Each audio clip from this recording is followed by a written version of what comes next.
மற்றவர்கள் இருக்கை அமர்படி கேட்டுக்கொள்கிறேன்.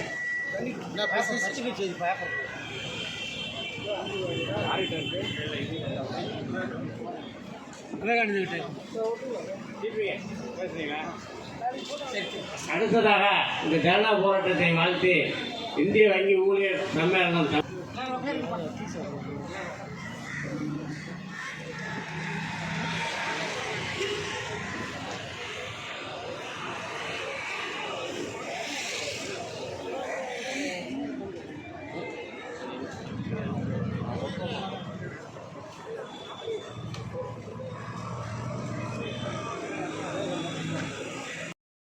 பல்வேறு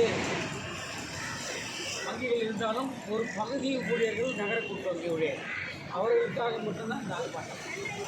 அதாவது இந்த நகர கூட்டு வங்கிகளை மண்டல அளவில் ஒருங்கிணைத்து பலப்படுத்த வேண்டும் என்பது முக்கியமான கோரிக்கை.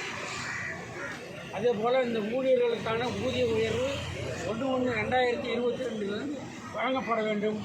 அதற்கான பதிவாளர் சுற்றறிக்கை கடந்த ஜூலை மாதம் வெளியிட்ட பிறகு இன்றளவும் அது அமல்படுத்த முடியாமல் இருக்குது. காரணம் அது ஏற்கனவே கோஷத்தை போட்ட மாதிரி ஏராளமான குளறுபடி அதையெல்லாம் களைய வேண்டும் என்று அமைச்சரோடு கூட்டத்தில் செயலாளரோடு பதிவாளரோடு தொடர்ந்து கடிதம் கொடுத்து பேசிக்கிட்டே இருக்கிறோம். ஆனால் இதுவரை அதில் தான் வீதியில் போராட வேண்டிய நிலைமைக்கு தள்ளப்பட்டிருக்கிறோம்.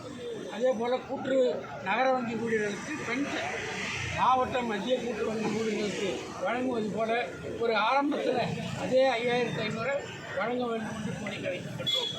சம்பந்தமாக சமீபத்தில் கூட மாநில முதல்வருடைய ஸ்பெஷல் செக்ரட்டரி அது மாதிரி கூட்டுத்துறை செயலாளர் ராதாகிருஷ்ணன் அமைச்சரை பார்த்துருக்கோம், பதிவாளரை பார்த்துருக்கோம். எல்லாம் பார்த்துட்டு தான் இது ஆரம்பம். இதனுடைய அடுத்த கட்டமாக நாங்கள் வேலைநிறுத்த உள்ளிட்ட போராட்டத்தில் இதை மாநில அரசு குறிப்பாக மாநிலம் அவர்கள் நேரடியாக தலையிட்டு இந்த செயல்படாத இந்த கூட்டுறவுத்துறை அமைச்சரை செயல்பட வைத்து கூட்டுறவுத்துறை அதிகாரிகளுடைய மெத்தனத்தை கலைந்து ஊழியர் பிரச்சனையை அன்போடு கேட்டு